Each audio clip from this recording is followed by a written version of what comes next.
What's up, guys? Deuce here, Tina Valley, here to give you guys an updated deck profile on Mermail. Yeah, Mermail. I decided to do an updated deck profile on this, seeing as I haven't really updated this deck, and I noticed all the views and likes that I did get on my last build. So yeah. Now, one of the reasons I didn't want to upload it was because of the fact that I still haven't gotten a tripod mount for my phone so I could record better quality videos. So that is one of the problems. And then the other problem is, well, the other thing was I wanted to see if I could get the deck completely hollowed out before the next update, and I did. So, yeah, let's get started with the profile. So, starting with monsters, we run the obvious 3 Mermail this Megalo, the 3 Teus, the 1 lead, and the 1 title. This is just your standard rank 7 engine. Really shouldn't have to explain this. And then we got 3 Mermail Bisland. This card, again, standard. I mean, it's probably one of the best cards in the deck. So yeah. Then we got 3 Pike and the 1 Turge. I can't stress enough how good this interaction is in the deck. So yeah. And next, 2 Aqua Spirit. I decided to drop the Undyne engine and just run 2 Aqua Spirit. 1, it thins down the deck, and 2, it's a faster way to get into your rank 4 engine, and the rank 4 engine's a lot better now with Legacy to Valiant out, so yeah. And then I'm running 1 Fishbook Archer. I wanted to keep a tuner in the deck because Black Rose and Gungnir are way too strong, and this is probably the best tuner I could fit in. Seeing as I can recur a level 3 tuner is just ridiculous, and the plays with him and Gund are just stupid as well. And then just getting free discards with the Atlanteans, it's really good. I love the card. Then we got 2 Gun. Now there's been 2 like different builds I've been testing with. Now the other build runs 3 Gun and it runs no warning, no torrential, because this deck is 41. But I'm showing you guys this build because this build has been the one I've tested more, and it's tested really good. I do like it, but I might test the other build a little bit more to see if I like it as well. So yeah, it all depends on how I feel about the build, because I usually end up siding out either Warning or Tory games 2 and 3. And then we got 3 Marksmen. This is standard in my opinion. 3 Infantry and the 1 Dragoons. Pretty standard Atlantean lineup. Yeah. So yeah, that's the main core monsters. That's your engine, and then I run hand traps in this build. 2 Valor and 2 Maxi. I felt these were just way too good not to main right now. Seeing as Valor hurts a lot of matchups across the board right now, like Valor is really good. Effect negation is just good in general. And then the Maxis are just same thing. I'm not really afraid of maining these right now. I mean, even against like 4-axis fire, because they still have Wolfbark plays where you can Maxi. They have Dragon now. You can Maxi, especially against 3-axis. Maxi is so good. Like hand traps just destroy that deck. Same thing against like things like Harpies. And the key is I'm just gonna Maxi into my Valor, or if I get Valor first, then it's fine. So yeah, that's that. And then spells, 1 Salvage, double space, and the 1 Book of Moon. I'm basically running the salvage over the 3rd MST, mainly because salvage can recycle double marksman, so it's kind of like an MST in a sense, where it can recycle marksman infantry. So it's technically an MST, especially since I'm running Fishborg, and it's more of a plus. But the reason I don't run more of it is because mainly it does clog the hand up a lot, and the reason I only run 2 MST is just it's not needed at 3. I've found it out very easily that I don't ever need the 3rd one. So yeah. And Book of Moon is just too strong. Still not maining Dark Hole. It could change after a while. But now I feel even more confident that you should main Darkhold because Bujin's now a pair. So yeah. And then we got 3 of the Sphere and the 1 Squall. This is going to stay the same as long as I run this deck. The 1 Squall is just way too strong. It's basically like your own RDD for this deck. So yeah. And then the 1 Warning and the 1 Tori. Once again, like I said, you could take these out and just run a gun and run the deck at 40, but this is working pretty well. I'm liking drawing the back row. At least drawing one of these in your opening hand is just GG. So yeah, like these are just the best 2 traps in the game. Well, in the game right now, yeah. Now on to the extra. I'm going to do quite a bit of explaining on the extra deck because this is probably, in my opinion, one of the hardest part of the decks to build. So yeah. We got 2 Gaios, 1 Draco, and 1 Big Eye. This lineup I don't think will change. Most of the time I don't need a second Draco. I always need a second Gaios because this seals the game. This just kind of prolongs it a little bit too long. And same thing with Big Eye. You never need a second Big Eye, in my opinion. If you need a second Big Eye, you're kind of just burning your resources too fast in this deck. Like, you're kind of just overextending. Then we got 1 Dweller. This card's great. 1 Laval Chain. Dumb Title, since I'm not running Undyne. So yeah. 1 Diamond Direwolf, still an out to D Fissure, Soul Drain, Macro. So yeah.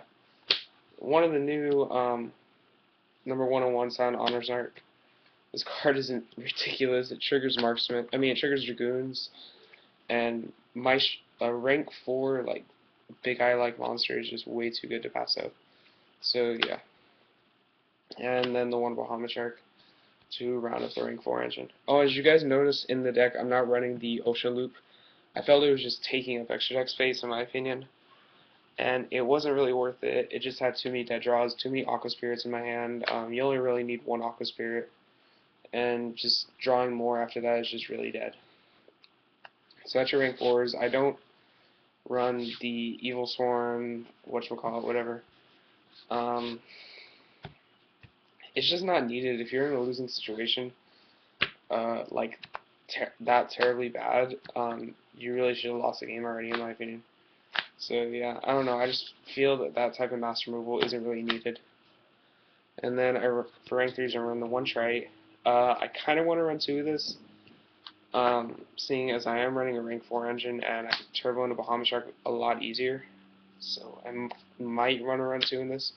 And seeing as I don't run Diva anymore, I don't run Armored Kappa, so I could run the 2nd Trite.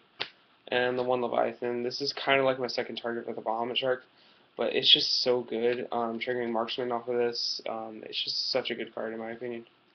So yeah. And then Synchros, 1 Black Rose, 1 Gungnir. You need both of these. This is the reason I wanted to keep the Archer, because the access to these 2 cards, like whenever you want, is just stupid. Like this with Gunday is one of your like strongest rank 7 plays in my opinion.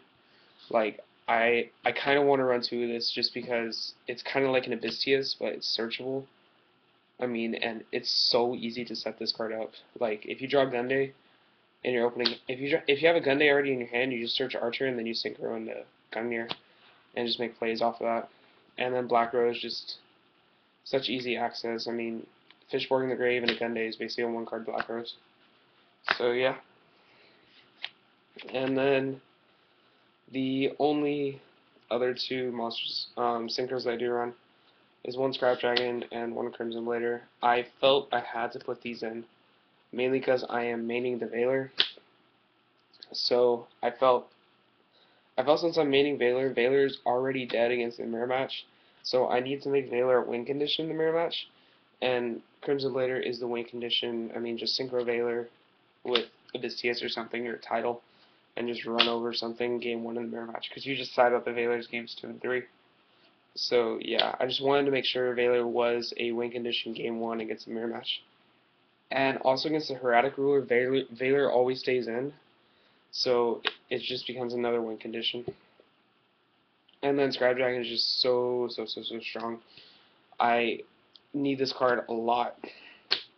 Every time I use it, I always need this card. Like, I've run this card out way too much with Valor, so yeah, like it's just so needed, especially when you end up getting the Draco Scrap Dragon on the field. That's just scary. So that's the extra deck. Side deck. The side deck, it seems solid to me. I mean, I feel it could be a little bit better, but I'm still tinkering with it a little. This is more of a regional side deck. It's not a local side deck, so yeah. One Snowman Eater, two Fossil Dino.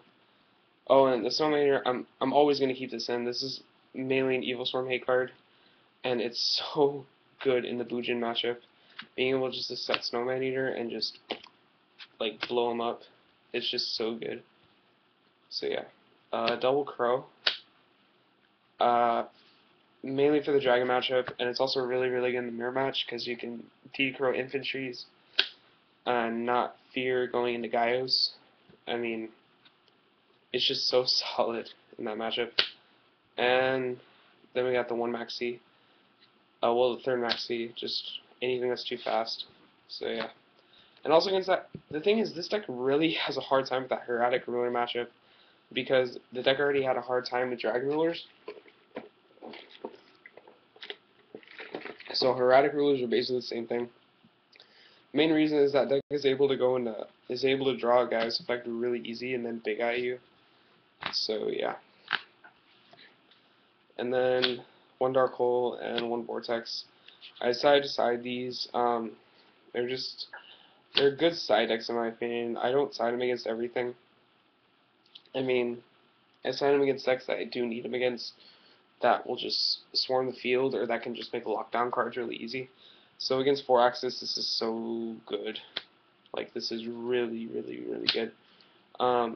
Obviously, against the Hieratic Ruler matchup, these aren't that great, in my opinion, because they always either have Draco and Stardust. Mirror match, this is phenomenal. Like, these two are phenomenal. So, yeah, you just need these in the side, in my opinion. And then MST and Double Dust Tornado. These go in like every game 2 and 3 besides the mirror match. Well, this doesn't go in the mirror match. This doesn't even go in the Hieratic Ruler matchup. I feel 2 is fine, but these two never go in the mirror match. But these go in every matchup except the Hieratic Ruler matchup. If I do play Chaos Dragons, these don't go in, and the mirror match. So yeah. And then we got 2 DNA and 2 Lightmare. These are just like the best side deck cards right now. Like, without a doubt, these are the best continuous side deck cards. Cards I probably could consider siding is definitely Skill Drain again. Like, that's a possibility. But as of right now, I felt it wasn't too needed. Like, it just hurts me a lot more than it hurts my opponent.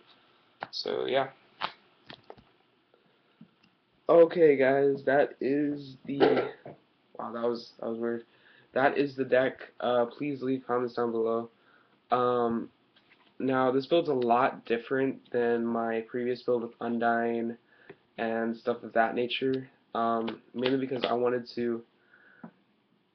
the deck to be a little bit more explosive without drawing the deck controllers. I mean, the controllers made so many plays. Like, what the Undyne build helped me do was figure out how good a level 3 tuner was in Mermail. It's so needed. Going into Black Rose, going into Gungnir, it's very needed, especially since it recurs. I mean, Fishborg is always recurring, and I just needed instant access instead of level 3 tuner. And the reason I didn't feel Undyne was needed was because I didn't feel I needed to access the Dragoons like as much as I needed. Like, I did not feel I needed to access this card as much as it was needed. Mainly because if I drew one level 7, like if I drew a Megalo or an Abystius turn 1, I usually have level 7s for the rest of the game. So I'm usually able to turbo into rank 7 plays for the rest of the game. So I felt the Undyne was a little bit overkill. Like, it helped me go into my rank 7s really fast, but it was just too much in my opinion. The only pro that I did like about the Undyne was that you were able to turbo into title, which is good. And once again, if you guys don't like these in the main, like if you guys don't like the trap cards in Mermail, you can easily swap these two out for Gunday, because that'll make the deck 40, and it'll be a little bit faster also. But I just want to keep some defensive aspect in this deck, because I do like the defensive aspect. So yeah, leave comments down below. Deuce here, Team the Valley, and I'm out. Later.